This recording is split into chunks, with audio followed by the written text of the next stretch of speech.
저렇게 서 있는데 맞은편에 있던 기자들 쪽에서 그렇게 소리를 질러요.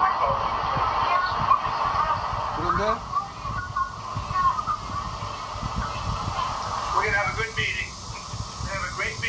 이렇게 끝났거든요. 자, 다시 한번 설명할게요. 그 장면을 빨리 진행하는 장면이요. 저렇게 맞이했는데 맞은편에서 그 숙청이라는 거 걱정하지 않느냐라고 대통령을 향해서 소리치니까 그걸 듣고 트럼프 대통령이 이재명 대통령에게 이건 저런 걸 가짜뉴스라고 한다. 뭐 짧게 말해요. 네. 그게 화면에 잡힌 거예요. 다시 한번 봅시다. 처음부터.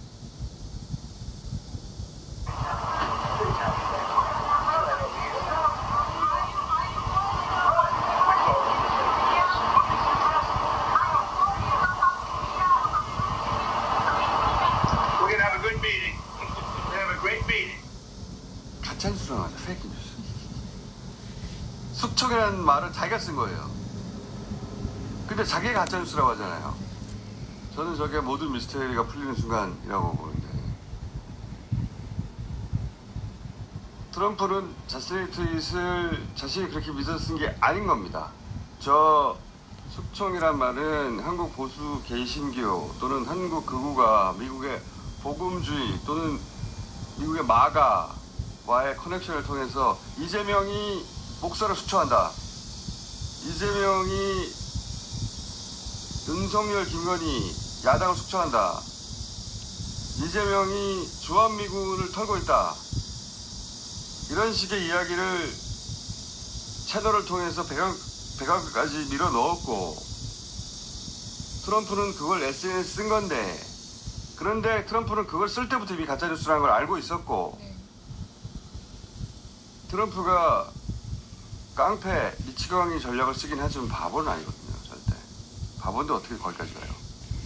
그런데 그런 가짜뉴스를 자신에게 전한 복음주의 그리고 마가는 자신의 굳건한 지지 기반이거든요. 자신에게 후원과 표를 주는 강력한 지지 기반이래요. 다음 중간선거도 그들의 도움을 받아서 이겨야 돼요. 네. 그러니까 그 후원과 표를 잃으면 안 되는 거예요. 더구나 그들 통로로 해서 들어온 숙청, 이거는 이재명을 압박하는 협상 기술로 써먹을 수도 있겠는데 가짜뉴스지만, 그래서 SNS 쓴 거예요. 후원과 표를 잃지 않고 또 협상의 주도권을 위해서. 그런데 동시에 네. 트럼프는 한국을 잃어서도 안 돼요. 마스가 프로젝트 필요하단 말이에요. 돈도 필요하고 한국에. 이재명 대통령이 일정 마지막이 그 마스가였죠. 그렇습니다. 미국 필라델피아에 위치한 하나 필리조선소에서 마지막 일정을 마쳤습니다. 연설 장면을 잠깐 봅시다. 마스가 프로젝트는 대한민국과 미국이 함께 항해할 새로운 기회로 가득한 바다의 새 이름입니다. 저게 마지막 일정이에요. 저거 안 하고 그냥 가면 트럼프도 곤란해요. 그러니까 트럼프 입장에서는 자신의 지지자를 잃지 않으면서 한국을 압박해서 유리한 위치에 서되 동시에 한국을 그렇다고 잃어서도 안 되는 거예요. 어려운 과제죠. 그러네요. 원래 국가 간 협상은 어려운 과제입니다. 원래 이익이 충돌하기 때문에. 그러니까 이재명 대통령에게 저 돌발 상황에서 힌트 한 마디 준 겁니다. 저거 자기가 써놓고 숙청이라고 그 말이 문제가 되니까 저 가짜뉴스야 한마디 힌트를 준 거예요. 이재명 대통령이 여기서 머리가 팽팽 돌아간 겁니다. 그래서 정상회담 중간에 그 주제가 나오니까 자신 있게 준비된 말을 하죠.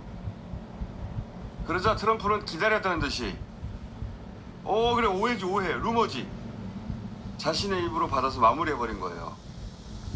만약에 정말로 그게 궁금했다면 되물었겠죠.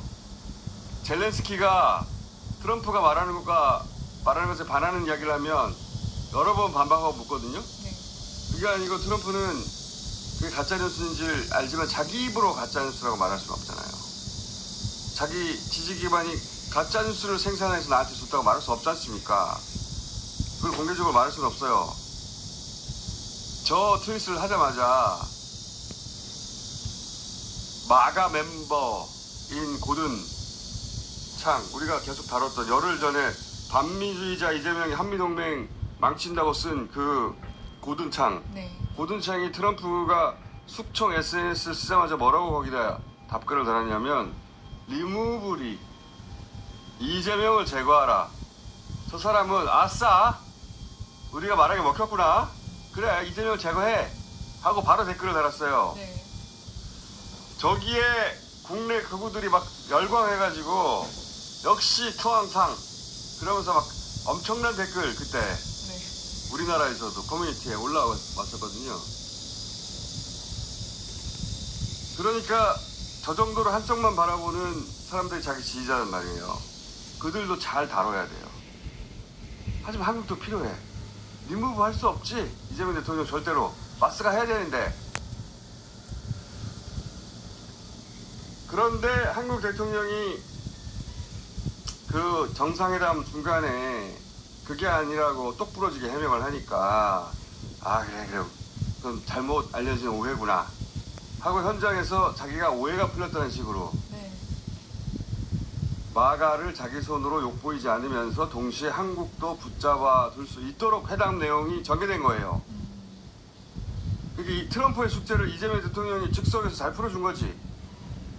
트럼프로서는 만족스러울 수밖에 없는 겁니다. 그러니까 희색이 만면하고 정상사진 보시면 웃는 사진이 많아요. 아주 흡족하게. 그런 사진 많습니다. 자기 문제를 해결해 주니까. 네. 그러니까 스마트한 사람이라고 말하는 거예요. 제가 아무한테나 스마트하다고 말하지 않는다고 말씀드렸는데 네. 이거 다 한꺼번에 풀어주니까 어이 스마트하다. 만족스럽지. 그리고 여기서 또 한 가지 이해해야 이 상황이 전체로 이해가 할 수 있는데 비서실장 네. 강훈식 비서실장이 숙청 SNS가 뜬 1시간 후에 그 미국 비서실장을 만났다라고 했지 않습니까? 네. 잠깐 봅시다. 9시 20분에 트루드 소셜에 올라온 글 때문에 다들 당황하셨고 그로부터 1시간 뒤에 저희들의 면담은 시작되었습니다. 1시간 후에 그 SNS 보고 나서 1시간 이후에 비서실장끼리 만나서 무슨 얘기 했겠어요? 가짜뉴스라고 했겠지. 비서실장끼리 만난 걸 이해하려면 루비오라는 사람을 이해해야 합니다. 트럼프 대화에서 가장 강력한 힘을 가진 사람 중에 하나가 루비오라는 사람이에요. 마코 루비오. 이 사람은 국무장관, 그리고 지금 외교부 장관이었니? 국무장관이? 국무부 장관, 그리고 외교부 장관, 동시에 백악관의 안보실장. 이 두 직책을 동시에 가진 사람이에요. 네. 미국 역사상 키신저 이후 최초라고 하는 것 같은데. 엄청나게 막강한 권한을 가졌죠. 네. 근데 이 사람이 아주 강력한 반중주의자입니다. 그래서 뭘 얘기하냐면 한미동맹 현대화라는 걸 얘기해요. 현대화. 이거는 말만 바꾼 거지 노무현 대통령 시절부터 전략적 유연성이라는 걸 미군이 요구했었는데 한마디로 말하면 주한미군 네. 그리고 우리 군대를 북한을 억제하는 데 쓰는 게 아니라 중국을 포위하고 압박하는 데 쓰겠다. 그리고 이게 안 되면은 이미 합의가 됐던 15% 관세 협상까지도 깰 수 있다. 이런 식의 협상 전략을 들고 나온 겁니다. 저쪽에서. 근데 우리가 이걸 받아들이면 우리와 중국 관계에는 파탄이 나는 거죠. 왜냐하면 우리 군대가 중국과 전쟁을 할 수도 있는 적국이 되는 거잖아요. 그럼 파탄인 거지 뭐. 그래서 이재명 대통령이 미국 가는 비행기 내 기내 간담회에서 예정이 없이 길게 얘기했다고 했는데 그때 중국에 대한 말을 합니다.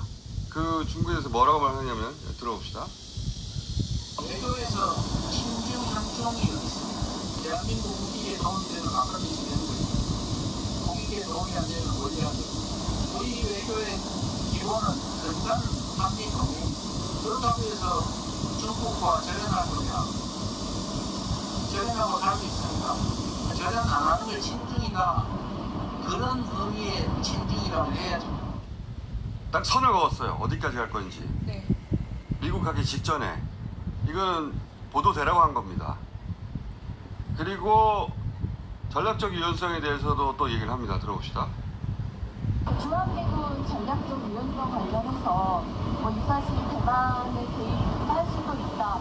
위험하게 대한 요구가 있는 건 사실이지만 우리 입장에서는 그렇게 쉽게 동의하기 어려운 문제라서 자, 이게 이제 루비오 요구에 대한 이재명 대통령의 답변이에요. 루비오가 원하는 대로 할 수 없다. 여기까지가 우리 레드라인이다. 미리 밝힌 거예요. 근데 문제는 루비오가 그 레드라인을 넘으라고 요구하는데 그게 루비오의 생각인지 반중주의자라고 했잖아요. 아니면 트럼프의 생각인지 그걸 확인해야 하는 겁니다. 트럼프 주변에는 트럼프 생각이라면서 광을 팔면서 시끄럽게 구는 그런 참모들이 많아요. 그 루비오가 중요한 인물이긴 한데 어디까지 트럼프 생각이고 어디까지 미 군산 복합체에 이해를 담은 건지 그걸 알아야지 이재명 대통령이 대응을 할 거 아닙니까? 정상회담에서. 거기까지는 못합니다 하고 회담을 깨고 나오든지 깨고 나온다는 보관도 있었다고 해요. 아니면 이 정도라면 우리가 받을 수 있다고 받고 나올 건지. 그 진실을 알아낼 상대로 비서실장을 지목한 겁니다.